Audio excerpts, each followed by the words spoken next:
दोस्तों, पूरी दुनिया में उस वक्त हलचल मच गई जब मैक्सिको की संसद में 2 एलियन लाशें पेश की गई। अलग अलग लोगों ने अलग अलग प्रतिक्रियाएं देनी शुरू कर दी। किसी ने इसे पब्लिसिटी स्टंट बताया तो किसी ने इनकी जांच करने की मांग तक कर डाली। किसी ने कहा इन कंकालों को हड्डियों को जोड़कर बनाया गया है, ये नकली हैं। अगर कोई चीज संसद में पेश की गई तो सबूत भी देने पड़ेंगे और जांच का भी सामना करना पड़ेगा। उस जांच के बाद जो कहानी सामने आई उसने पूरे विज्ञान जगत को हैरान कर दिया। हुआ यूं था, मैक्सिको की संसद में एक तथाकथित यूएफओ विशेषज्ञ की ओर से 2 गैर मानव शवों को दिखाया गया। इस यूएफओ विशेषज्ञ का नाम जेनी मॉसन है।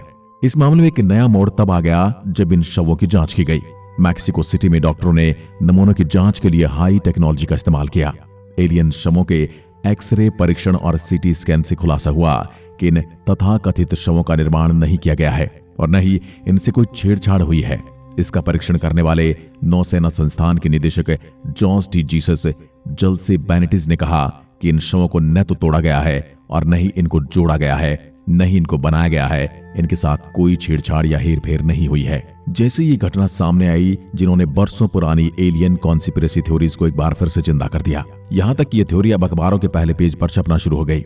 13 सितंबर 2023 को एक मैक्सिकन रिसर्चर जेनी मॉसन ने मैक्सिकन गवर्नमेंट के सामने 2 एलियन लाशें रिवील की।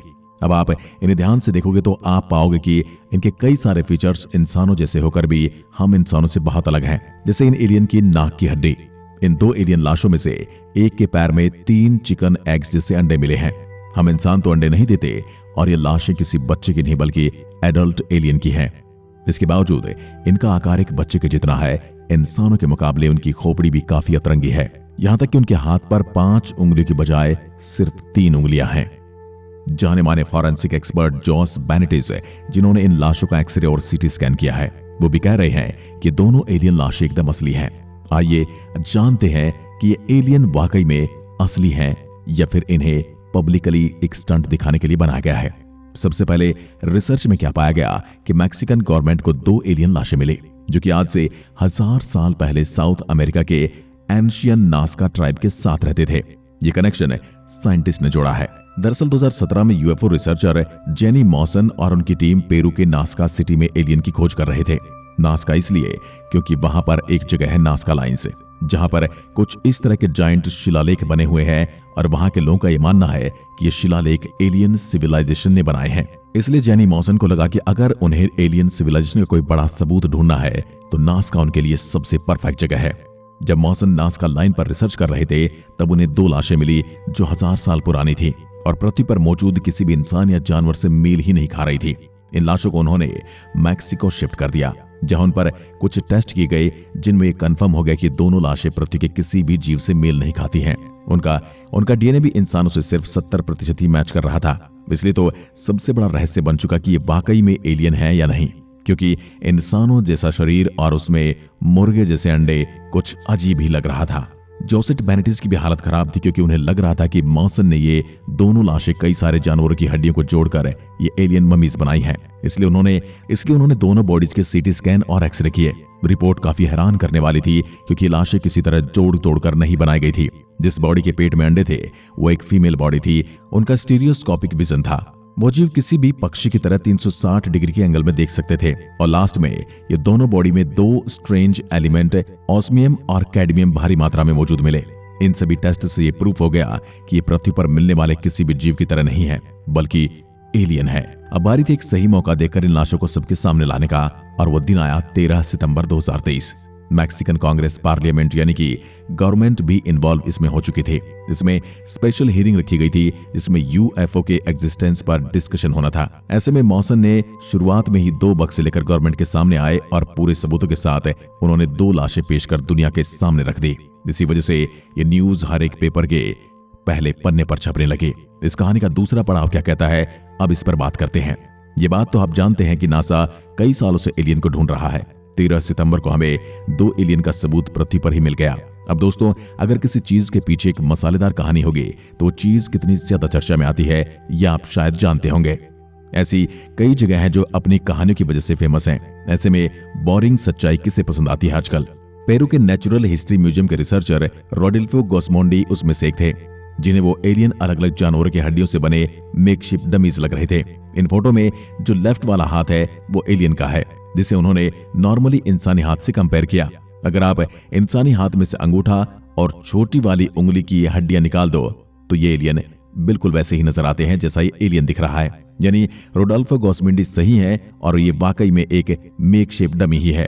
दूसरा, मॉसन के डीएनए टेस्ट में सामने आया कि लाशों का डीएनए इंसानों से 30% अलग है, लेकिन 2003 में चिली के अटाकामा डेजर्ट में भी ऐसे ही एलियन लाशें मिली थी और उसका भी डीएनए शुरुआत में ह्यूमन से 92% मैच हुआ था। लेकिन जब फिर उसका एक बार और से डीएनए टेस्ट किया गया तो पता चला कि उसका डीएनए ह्यूमन से 98% सिमिलर था। यानी मॉसन द्वारा किया गया डीएनए टेस्ट में कोई फॉल्ट हो सकता है या फिर हो सकता है उस एलियन जीव का डीएनए 30% डिग्रेड हो चुका हो।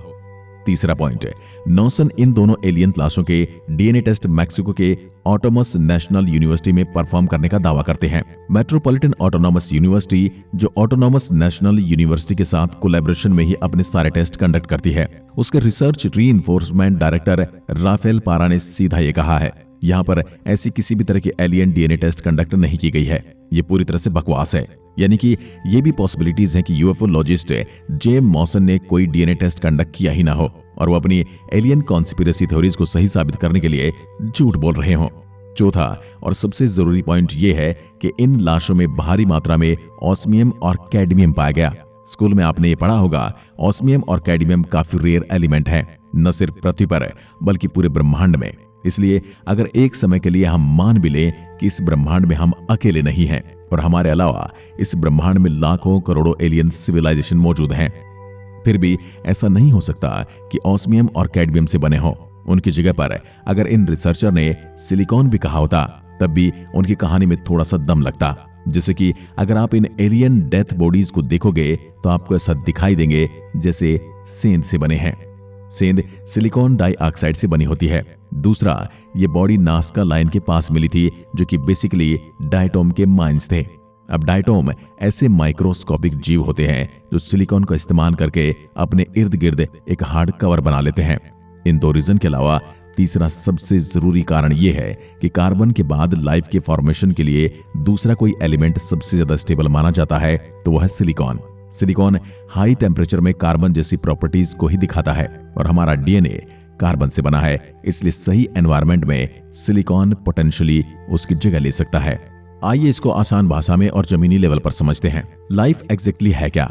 इसका थोड़ा अगर आप गौर से सोचोगे तो लाइफ एक तरह का सिस्टम है जो आसपास के वातावरण से इंटरेक्ट तो करता है, लेकिन एट अ सेम टाइम वो एक सेल्फ डिपेंडेंट और आइसोलेटेड सिस्टम है। जैसे आप हमारे खुद के शरीर को ही देख लो, हमारा ब्रेन हार्ट और लंग्स को चलाता है ताकि वो ब्लड के जरिए ऑक्सीजन पूरे शरीर में पहुंच जाए। इस तरह हार्ट और लंग्स साथ में काम करते हैं और ऑक्सीजन ब्रेन तक पहुंचाते हैं और इसलिए ब्रेन चलता है। यानी कि इन तीनों का चलना हर तरह से एक दूसरे पर निर्भर है। दोस्तों, मैक्सिको वाली एलियन कहानी का सबसे बड़ा क्लाइमेक्स पता है क्या है? दोस्तों, पेरू की नास्का सिविलाइजेशन एक रहस्यमयी रिलीजियन रिचुअल के तहत अपने बच्चों के सर पर एक टाइट कपड़ा बांधा करते थे, जिसकी वजह से उनके सर में परमानेंट एसिड डिफॉर्मेशन पैदा हो जाते थे। ऐसे में अगर उन बच्चों की किसी वजह से मौत हो जाती है तो उन्हें कैडमियम क्लोराइड के जरिए मम्मीफाई किया जाता था। यानी कि ऐसा हो सकता है मैक्सिको के एलियन हकीकत में नास्का बच्चों की मम्मीज हैं। और इस पूरी कॉन्स्पिरेसी थ्योरीज का सच हमें साइंस में नहीं बल्कि इतिहास में मिलेगा। सबसे पहले तो ये कि ये एनाबेला डॉल की तरह एक टूरिज्म अट्रैक्ट करने का जरिया है, जिसमें इन एलियन बॉडीज का हाइप क्रिएट करके एक स्टोरी बेची गई है। 1970 की एनाबेला डॉल का हाइप है, आपको पता ही होगा, जिसमें बताया गया था कि एक हॉन्टेड डॉल मिली है जो श्रापित है और जो जिंदा है। उसे बेचकर बताकर उस पर 3 हिट मूवी बन गई और उस कहानी को लोग और भी ज्यादा सच मानने लग गए। और दोस्तों, एलियन वाली बात भी तभी लाइमलाइट में आई जब नासा अपनी खुद की कंट्री में यूएफओ साइंटिस्ट को लेकर एक ऑफिशियली कॉन्फ्रेंस कंडक्ट कर रहा था। वह कुछ यूं था, यूएस ने कुछ सालों में ये एक्नॉलेज किया था कि यूएफओ जैसी कई चीजें उनका एयरफोर्स और अन्य गवर्नमेंट ऑफिशियल ने भी स्पॉट किया है और वो इन घटनाओं को और भी ज्यादा सीरियसली स्टडी करना चाहते हैं। अब यूएस को पता था लोग ऐसी घटनाओं को सीधा एलियन से जोड़ देते हैं। नासा ने पूरी कॉन्फ्रेंस में कहीं भी यूएफओ शब्द का इस्तेमाल नहीं किया। उन्होंने हर जगह पर यूएपी यानी कि अनआइडेंटिफाई एरियल फिनोमेना शब्द का प्रयोग किया, क्योंकि पहले भी कई ऐसे यूएपी हो चुके हैं जिनकी वजह से एक्सीडेंट हुए हैं। असल में दोस्तों, नासा ने कॉन्फ्रेंस एलियन के लिए नहीं रखी थी, बल्कि एयर ट्रैवल को सेफ बनाने के लिए रखी थी। इसलिए वो दूर दूर तक मैक्सिकन बॉडी से रिलेटेड नहीं है, और ऊपर से मैक्सिकन कंट्री की गवर्नमेंट ने अब तक किसी दूसरी कंट्री के रिसर्चर से और इन बॉडीज पर रिसर्च करने की परमिशन नहीं दी है। क्योंकि अगर ये दूसरी कंट्री के रिसर्चर को ये बॉडी रिसर्च करने के लिए देते हैं तो हमें भी अपने कई जवाब आसानी से मिल जाएंगे। सवाल ये कि अगर ये एलियन वाकई में नासा के बच्चे हैं और साइज में छोटे हैं, तो इनके पेट में अंडे कैसे आए? दूसरा, नाक में कोई हड्डी नहीं होती, बस एक होती है, तो इनमें नाक की एक अलग हड्डी कैसे आ गई? आज की वीडियो में बस इतना ही। अगर वीडियो पसंद आए तो लाइक कीजिए और ऐसी वीडियोस के लिए चैनल को सब्सक्राइब जरूर करें। धन्यवाद।